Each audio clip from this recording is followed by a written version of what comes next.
crazy tour stories. Not too crazy, like a little bit funny. Oh, they're pretty crazy. One time we were in Scotland, and there was a woman there, and she was awesome, and she was drunk, and we were all having a good time, and she asked us if we wanted to go smash bottles in the alleyway, and we were all sort of a little confused, and we were like, no, like, not really. And she was like, okay, fine. And then like 10 minutes later, we heard someone like just smashing bottles in the alleyway, and we peeked around the corner, and it was her, and she had decided to smash bottles. And then later that night... And wait, she also had done that with other bands. Oh, that's right. That's right, yes. Like, it's not the first time she's asked people to smash bottles. Like, this is a regular for her. Yeah, so it was... friends. But also that same night... It might just be a Scottish pastime. Never know. Smash bottles. Smash bottles. Same night? Yeah, they gave birth to Struggle Town. You know, I saw this hat on stage at the beginning of the show, and I thought, please God, whoever's hat that is, let them forget it. And sure enough, at the end of the night, it was still sitting there.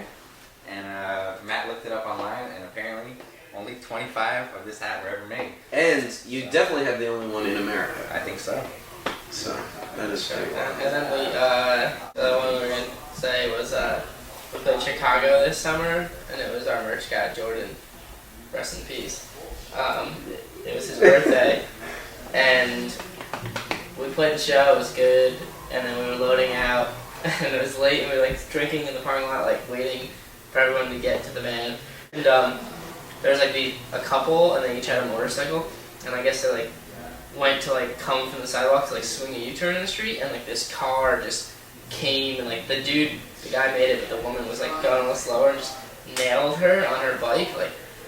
Rocked her. They got like big brawl was going down. Like, Yeah, they were like, you hit my woman! Yeah, it was. You ruined her bike! And we were just standing in the parking lot like We all drinking walked over beers. with our beers. Yeah, we were like, what's going on over here? Yeah. Then the cops were coming, so we were like, we gotta get out of here. We gotta get in a hotel. Jordan had like friends who came from Jersey to that show because it was his birthday, so they're like, we'll stay with you guys. So we drove like just outside the city, and then we go in the GPS and click like points of interest, like hotel, and budget in comes in. It's great, budget in. This sounds great, and we pull up, and it's just like this like brick building.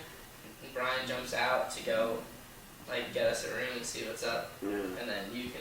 Like I go into the room and it's like this boxed off area with like glass and there's nobody there, so I'm like, oh, this is kind of weird. And this guy rides up on a bike behind me and he's like, you gotta push the doorbell. So I'm like, where's the doorbell? He's like, open that corner up there. So I'm like, okay, this is a little strange. So like, ring the doorbell and this guy comes out and he's like, okay, like, what's up? I'm like, could I get a room? And he's like, for how long? And I'm like, till like tomorrow morning, I think. And he's like, how many people? He seems like real confused. I'm like, 5? And he was like, no, not here, dude. So I'm like, okay, this is weird. And like, I turn around and go out, and the guy on the bike is like, what do you want? Like, you want a woman, man, what anything you want, you let me know. And I was like, oh, I became very clear very quickly. So I just ran away, and I think that's all that. Oh, he came to the van and he asked for a lighter. That's right, yeah. He stole our lighter. If anyone knows where that guy is, tell him to get that lighter. Right. It was a little aggressive. He was like, "Can I borrow a lighter?" And actually, Jordan was like, "Yeah, here you go." And he was like, "Thank you." And he like lit a cigarette, and he put the lighter in his pocket. And Jordan was like, "Could I have my lighter back?" And the guy was just straight up like, "No." And he rode away on his bike. It was a little weird. And we stayed in the worst motel that night. So like another one that we found. It was terrible. I think it was like 1 king size bed, like 9 people in the room. It was a party. Yeah. Yeah. It was a party. Pretty wild stories.